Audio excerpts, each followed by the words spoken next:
There is so many fine things said already today. It's not a pleasure being the second last. If I still have some room to say something new, I would be delighted. But anyway, at least I can prefer many of the presentations already said. So there is a good. We could write a book about all these arguments heard today. So I'm Anu Kretzel, a researcher. I'm coming from north of Finland. It's always important to say that not all in Finland are living in Helsinki. I'm living in Kajaani, and I'm voluntarily live in East North Finland and still doing science, I think.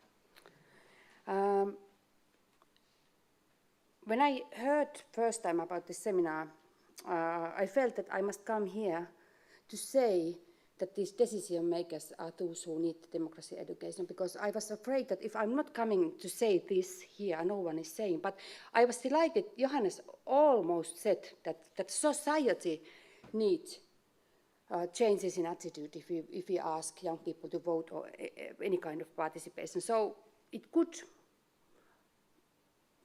I could have opportunity to choose if I'm coming, if I would know that you are here to say that. But anyway, I'm here. I have done my career as a youth researcher is very long, over 20 years. I have been studying youth participation, youth work, democracy, all this kind of stuff, and mostly with the action research way.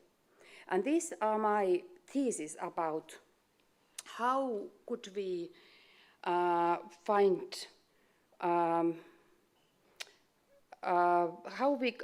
could we support the successful interaction between youth and the society. So I see this voting 16 idea as a one kind of relationship between young people and society. It's only one piece of all those communication flows we can have. And I'm afraid in some cases we try to put this one relationship alone to stand up that without seeing the whole environment we have in as a communication environment. And if there is only this one connection, it may fail. We must support, of course, it has said many times, civic education need to be changed, need to be more active, but all kind of participatory channels should be opened, wide open at the same time, and that would support this success in this vote 16 also. And first of all, my argument is that if we don't see the young people as competent and capable as a members of society, this cannot work. This is the main thing we must have. It's an attitude thing in a society, how we see young people. And actually, as a researcher, this is the thing I need to say all the time. Main point is that see young people capable. And I've been saying this 20 years, I still need to say this. And then there are these international agreements and national laws and things like a directive, this one from the European level. They come as a second, but this attitude thing is the first one which is needed. And then the picture of the broad democracy, voting is not enough. And like said, just said we need the future plans also as a youth work, as a youth research, as a young people, how we plan what we are doing now, how we plan that this is going to be developed in next years, and not give up the fight. Youth workers, sometimes they are, for example, in the local municipalities in Finland, they are those who have still the trust that these young people here, they should, these are chosen, for example, for the local youth council. They don't know yet what the task is going to be. I should motivate them. At the same time, this youth work, for example, must motivate the decision makers. And sometimes It's it takes so slowly steps that you may give up as a youth worker, as a teacher, as a politician, as a young people. It doesn't work because society is a system which works. If we don't do anything, it's not participatory. It works like a system work with a knowledge of adults, with a hope of adults. They know already, they have been here already earlier. They know how the things go quicker, cheaper, better. They think that they go also that the things would be more sustainable, but that's not the truth. We need to have a trust even after 20 years that we can have some progress altogether. And there is always some people needed who never give up the hope. But the opportunities with voting, with all participatory channels, there must be the possibility to have a real, reasonable and meaningful impact. Otherwise, it's a tokenism what we are offering to young people. And we should measure the quality of all participatory project channels, stuff we are establishing. We should measure the quality of those products. And we should see if young people have the view that their role have developed. It's not only the concrete results, all the project, all the things produced, but also the knowledge young people have about their role, if that has somehow better during these processes. But when we go back to the first argument, we need training for the decision makers. And they need it most, because this is a list from real life. Funny thing was that Johannes was also mentioning that in 2008 in Austria, media or some people were saying that maybe the young people are not mature enough. In Finland, 2008, local politicians did actually say things like these. And there was a possibility to document this because we were organizing deliberative discussion days between local politicians and young people. Not only the youth council, the people's council, but also the young people from the youth centers, from the employment courses. All kind of young people were invited to have a day. First they evaluated the services for young people, and then they discuss directly, face to face with the local politicians from the top level, 2 hours, to give their opinions what could be developed. And there was a roadmap made, and results were followed if there has been an impact. So it was a real occasion to have an impact.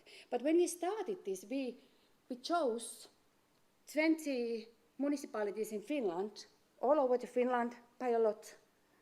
And when we first meet the politicians, they said things like this during the discussion or before when we gave them training. But second and third year, when we went back, they never said things like this anymore. They learned during the first meeting with the young people, when young people were given an opportunity to prepare themselves to give really statements, arguments, questions. So decision makers learned away from these kind of arguments already based on one interactive meeting with young people.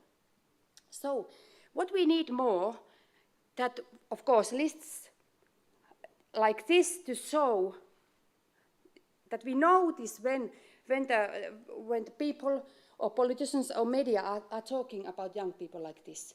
We must put a light on this and say that this is not the truth. You can't say this kind of arguments. And then we must give opportunity to young people and decision makers and the big publicum to meet each other in a very negotiative way. We even printed that as a postcard. And there is a text.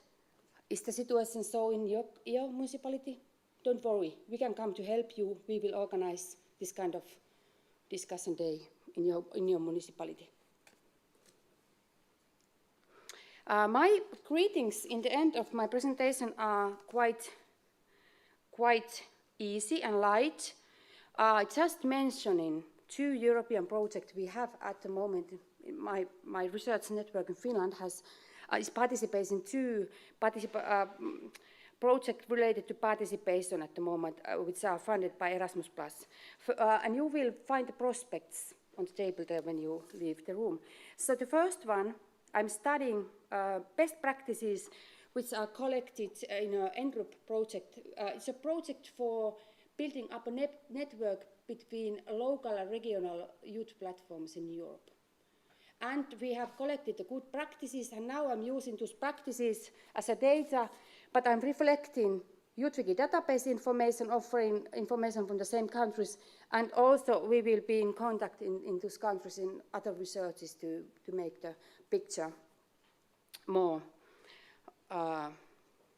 valid. And interesting is that in our project there are associations and municipalities included in so different kind of countries what comes to the democratic situation at the moment. There are Italy, Finland and UK, Portugal, Hungary and Romania. So we can learn a lot about what is at the moment the democratic situation. And what I want to say in the end is that you can find information about participation of young people in YouthWiki database. I'm a national correspondent for Finland, writing YouthWiki database with my colleague Karla Malm in Finnish Youth Research Network. And there are 27 countries now participating in database. It's free for all. If you need information, background information about participation structures in different countries, you can use this database. We are updating it yearly, and it's going to, maybe next 5 years, we are going to update it. It follows the themes of the European Youth Strategy. And for example, 5.7 is important. Learning to participate through formal, non-formal and informal learning. So we have categorized these different kind of examples of countries to be found there. And for example, 5.2, we are asked to write about if there has been any vote 16 trials in the country. So you can find this kind of information nowadays in this YouthWiki database.